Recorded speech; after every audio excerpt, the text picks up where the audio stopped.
讲到婚林的土豆是有够好食的好食，这土地产量呢，土豆的产量是占全国7成。但年得过是这土豆的采收期，不过这段时间定定落雨，农民拢爱找空地仔来拍土豆，也烦恼讲拍在路边会起风透体，或者是引起交通问题。县政府对今年开始限7个乡镇公所规划203笪合法的拍土豆的这个空地仔，要予农民来利用。 农民将打采收的苦豆再来空地拍，才当予苦豆保存较久，经过天然判米。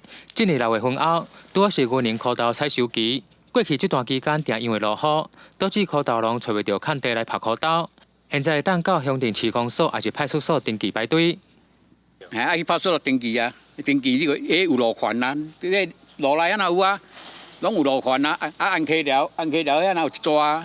你个路权咧整处理好，你就使拍啊，甲派出所登记者就使拍啊。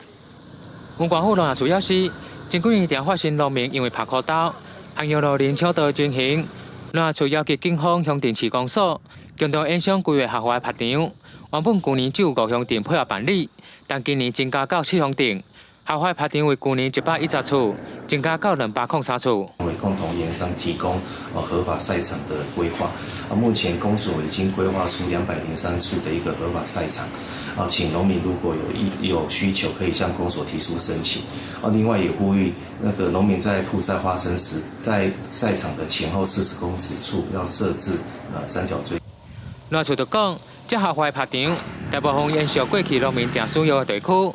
比如面积较大的庙地，还是人车较少、安全性较高的路段，但为着避免争议，农民如果使用无经过申请道路挡拍场被检举，会被开罚1200到2400块。